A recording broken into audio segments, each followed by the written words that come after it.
At the time of this video's release, we are exactly 1 week away from the first Sunday slate of the 2025 NFL season. This means that we have one more week before our offseason hopes and dreams get affirmed or absolutely crushed by our team's week 1 performance. And we've seen some crazy week 1 games throughout the history of the NFL. I mean, just last year, 10 out of the 16 games were decided by 8 points or less. And I know we're all absolutely starved for real football, so in the meantime, let's go back into the time machine and take a look at some of the most memorable Week 1 games in NFL history, split into 4 categories. The exciting. These are the high-scoring games that lit up the scoreboard, games with a crazy ending, or both. The tragic losses, because sometimes a loss hurts way more than the satisfaction a win could ever provide. The rivalries. There's nothing better than a Week 1 rivalry matchup that leads to immediate shit-talking from both fan bases. And the oddities, because sometimes Week 1 football is just plain weird. So first, let's take a look at some of the most exciting Week 1 NFL matchups of all time. For whatever reason, the Saints have been involved in a lot of exciting Week 1 matchups. So let's just go through all of their games first. Like in 2011, the Saints faced off against the Packers in what ended up being a high-scoring game where both Drew Brees and Aaron Rodgers threw for 3 touchdowns. Brees had over 400 passing yards, but the Saints ultimately lost by 8, following a failed comeback after the Packers put up 21 points in the first quarter. In 2014, the Saints faced off against the Falcons where Drew Brees threw for 333 yards, but Matt Ryan went off for 448 yards and 3 touchdowns.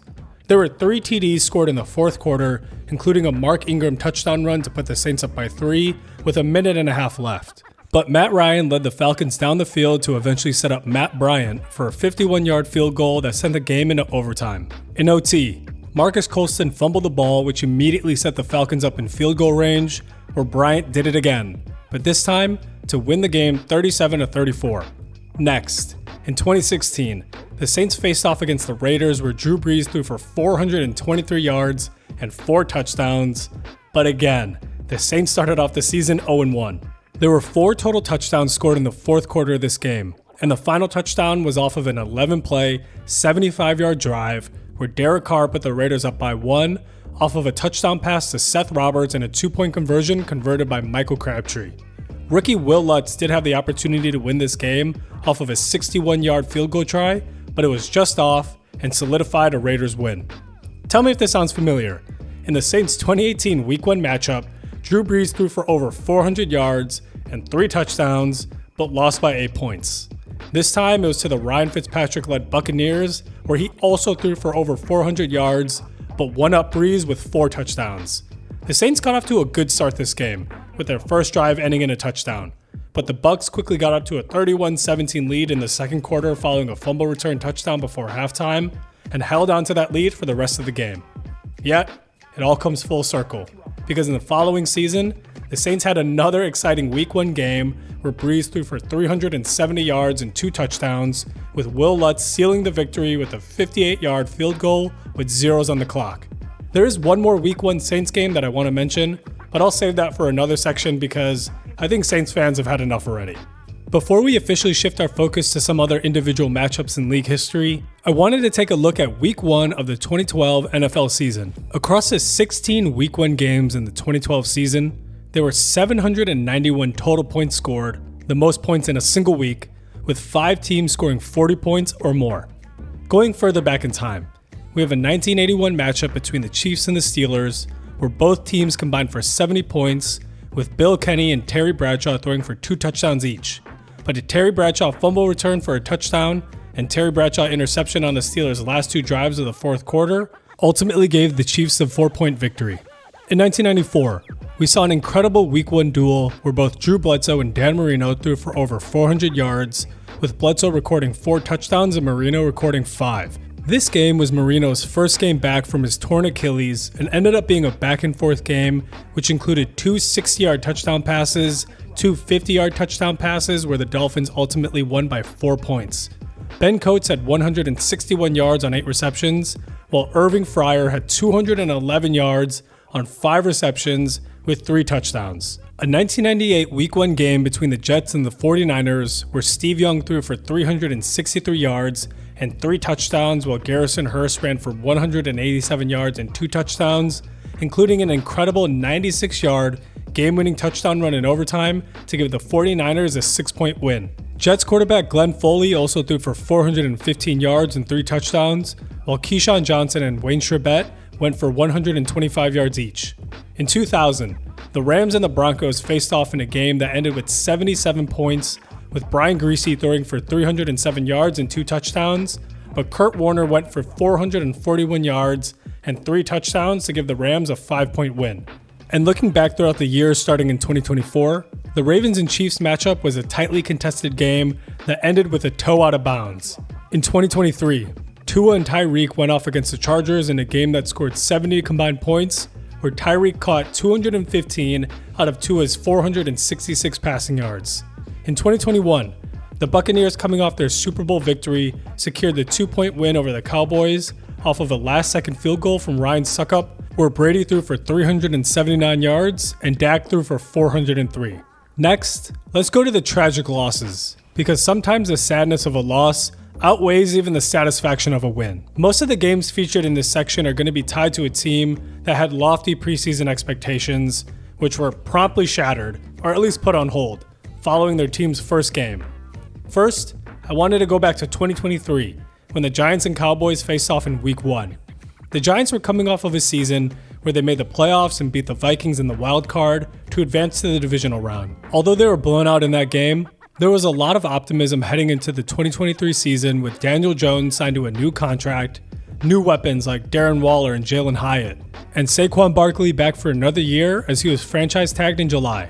And the thing is, the Giants started out this game with a ball where they had a pretty good first drive with all of the yards gained on runs. However, the drive ended with a blocked field goal which was returned for a touchdown, and the rest of the game was toast.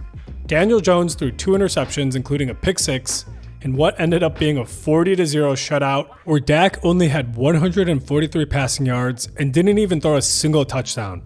This article from someone named Wet Billy said that this game was the equivalent of having my home invaded, while being chained to a radiator as one pillager repeatedly kicks me in the groin and the other puts my cast iron pan in the dishwasher while crapping in my sink. This next game isn't technically a loss because it's a tie, but the Week 1 game between the Steelers and the Browns in 2018 is kind of tragic for both teams. The Steelers were facing off against the Browns, who just came off an 0-16 season in 2017. There was a bit more optimism for the Browns heading into this season, because it literally can't get worse than 0-16. Cleveland brought in some rookies in Baker Mayfield, Denzel Ward, and Nick Chubb to hopefully breathe some new life into the organization. The Steelers were tied for the second highest odds to make it to the Super Bowl heading into the season, and had one of the higher win totals, which was set at 10.5. So of course, they were favored heading into Week 1. They did have the whole Le'Veon Bell saga that was a black mark during the offseason and continued to be throughout the year, but they still had Big Ben, Juju Smith-Schuster, Antonio Brown, and James Conner to keep this offense humming. But the Steelers had 6 turnovers while their defense did play well and forced Tyrod Taylor into 15 of 40 passing with 1 TD and 1 interception.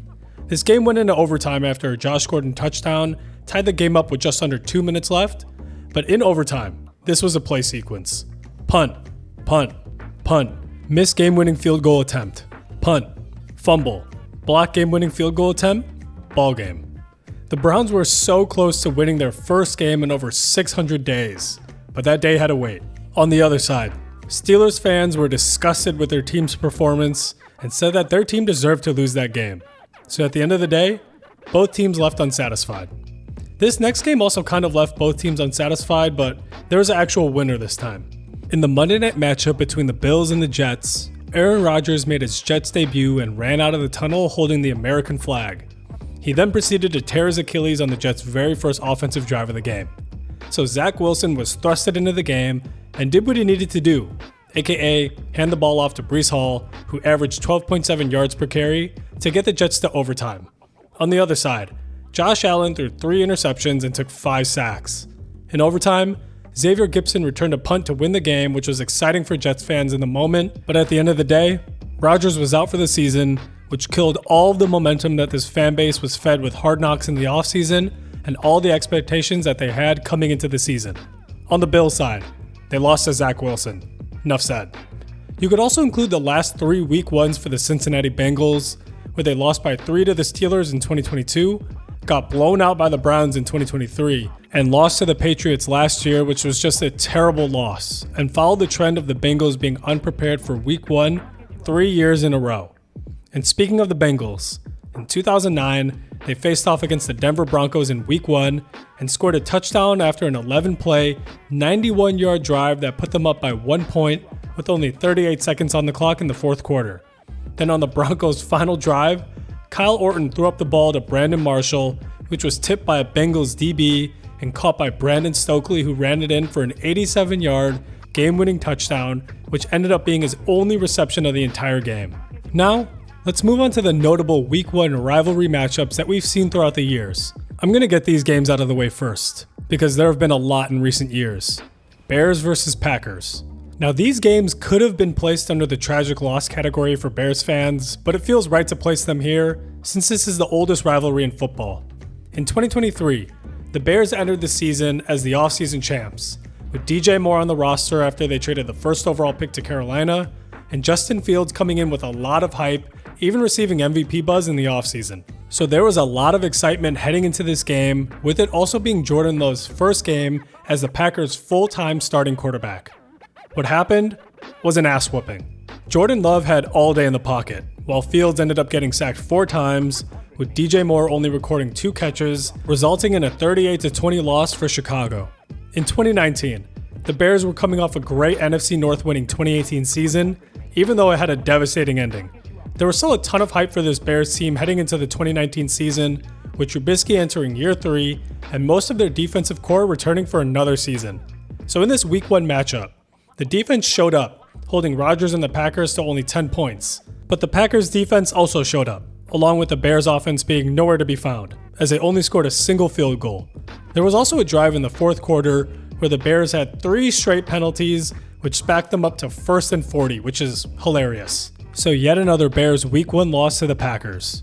And in 2018, the Bears had a game where they probably should have won, as Khalil Mack went crazy with a strip sack and pick 6 to put the Chicago Bears up 17-0 heading into halftime. But that was against Deshaun Kaiser. In the second half of that game, Aaron Rodgers outscored the Bears 24-6 and secured the win while he was definitely off of something that he got from the medical staff while he was back in the locker room. The next matchup I wanted to cover isn't a traditional rivalry, but it is a rivalry between a fan base and their former quarterback. In March of 2022, Russell Wilson was dealt to the Denver Broncos for an insane trade package that included 2 first-round picks and 2 second-round picks and 3 players. The events leading up to the trade were pretty messy, with Russ letting his frustrations be known in the media and reports of tension between Russ and the coaching staff. Reports even came out after the trade that Russ asked the Seahawks to fire Pete Carroll and John Schneider.